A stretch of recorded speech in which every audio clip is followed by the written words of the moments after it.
Hello everyone, this is Sarita Agarwal. Welcome back to my channel Agarwal study point. आज हम इस video में सॉल्व कर रहे हैं बेटा एक्सरसाइज 5.2 का question number 15 and question number 16। Question number 15 क्या कहता है, for what value of n are the nth term of two APs are equal. Two APs हमें यहाँ पे गिवन है, ठीक है।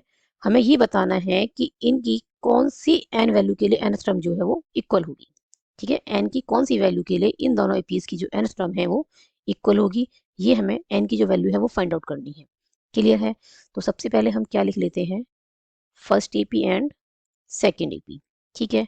फर्स्ट एपी जो हमें गिवन है बेटा वो क्या है, 63, 65, 67 and so on. This is an infinite AP.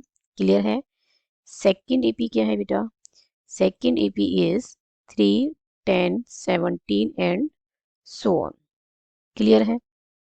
ये टू एपीज हमें गिवन है। फर्स्ट एपी की बात करें तो फर्स्ट टर्म क्या है बेटा, इसमें 63 है। क्लियर है। और डी क्या है, 65 माइनस 63, ए2 माइनस ए1 करेंगे तो क्या आएगा बेटा, डी मिलेगा हमें, जो कि क्या आया है 2। और इसकी nth टर्म क्या होगी, ए एन को हम क्या लिख सकते हैं, a plus N minus 1 into d. और ए एन हम यहाँ से निकालें बेटा तो ए की वैल्यू है 63 प्लस एन माइनस 1 और डी की वैल्यू क्या है 2। Clear.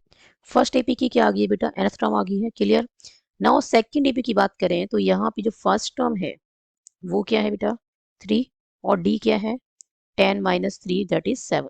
Second term minus first term कर रहे हैं क्योंकि क्या मिल रहा है डी, ठीक है। ए3 माइनस ए2 भी करेंगे तो 17 माइनस 10 क्या आ जाएगा 7। अब nth टर्म जो है बेटा सेकेंड एपी की वो क्या होगी, a n equals to a plus N minus 1 into D.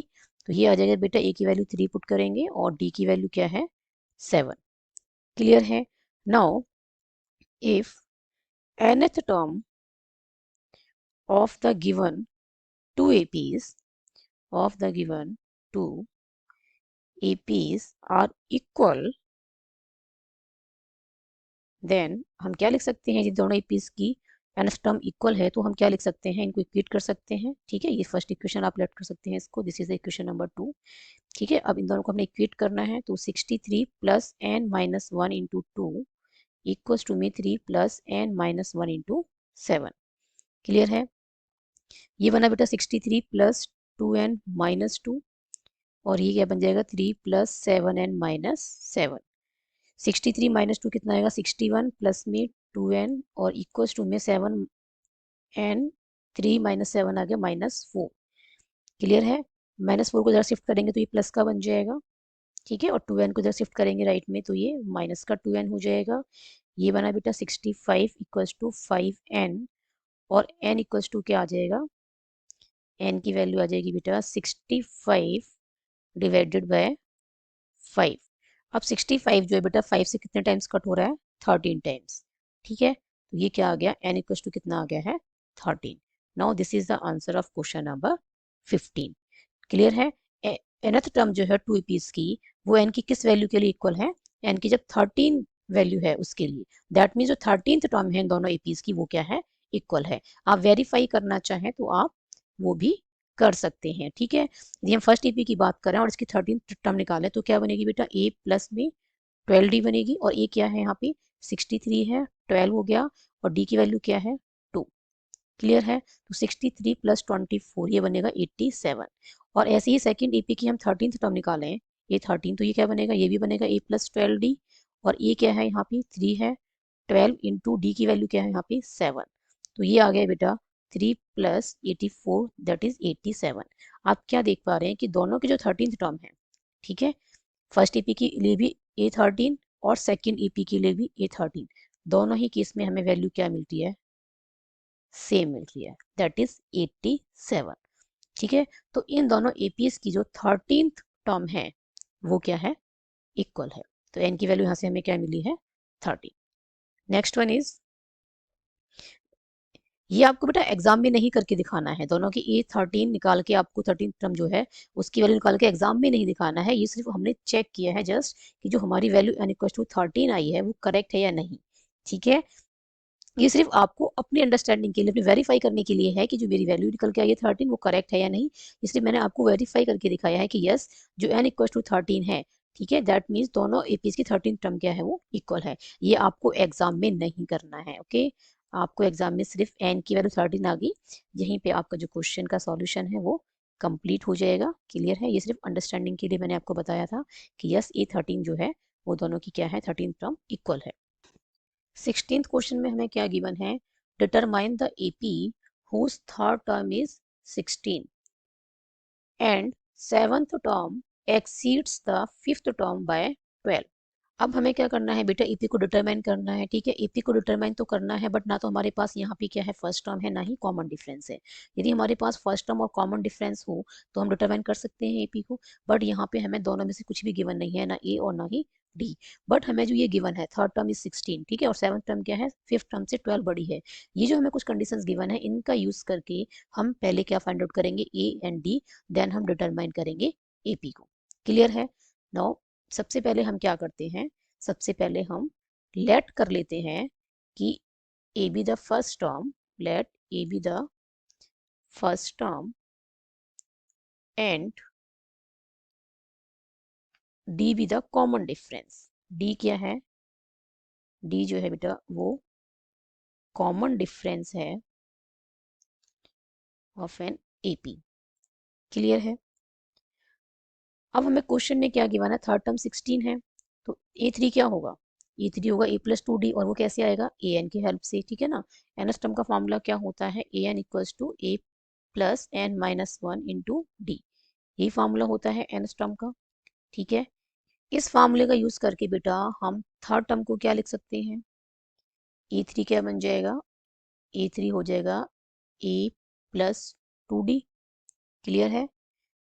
यहाँ पे एन है तो यहाँ पे एन माइनस वन है, एक कम, यहाँ पे 3 है तो यहाँ पे एक कम होगा, 3 माइनस वन दैट इज 2, है ना, और मल्टीप्लाई में क्या है डी, तो ए3 को क्या लिखेंगे ए प्लस 2 डी, और थर्ड टर्म हमें क्या गिवन है 16 गिवन है ना, तो यहाँ से हमें क्या गिवन है, ये 16 गिवन है, ओके।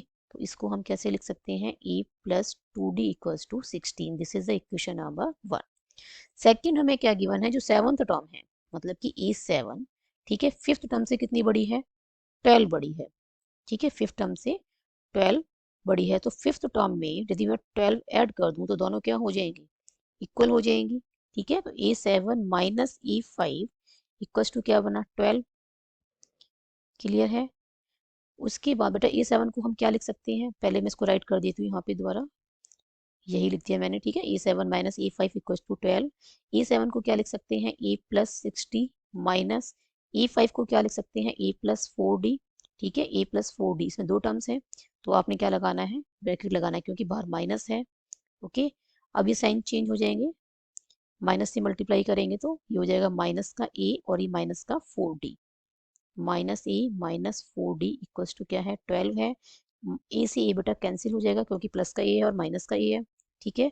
6d माइनस 4d क्या आ जाएगा, 2d इक्वल्स टू 12, और d की वैल्यू क्या आ गई, 12/2 दैट इज 6। क्लियर है? हमारे पास d आ गया है।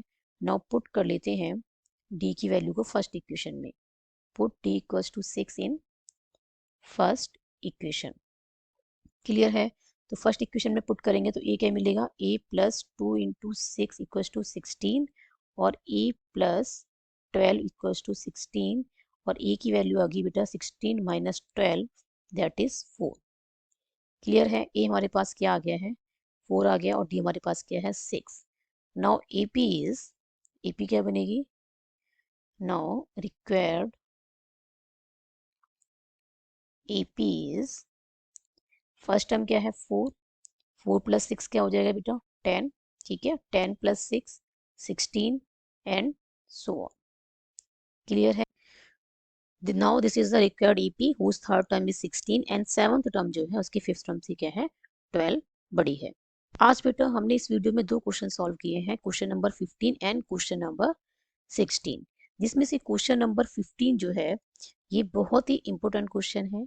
कई बार एग्जाम में इस टाइप का क्वेश्चन पूछा भी जाता है, ठीक है। आपको कोई 2 एपीज गिवन होंगी और आपको क्या कहा जाएगा कि nth टर्म जो है इन दोनों एपीज की एन की किस वैल्यू के लिए इक्वल होगी, आपको वहाँ पे एन की वैल्यू फाइंड आउट करनी है।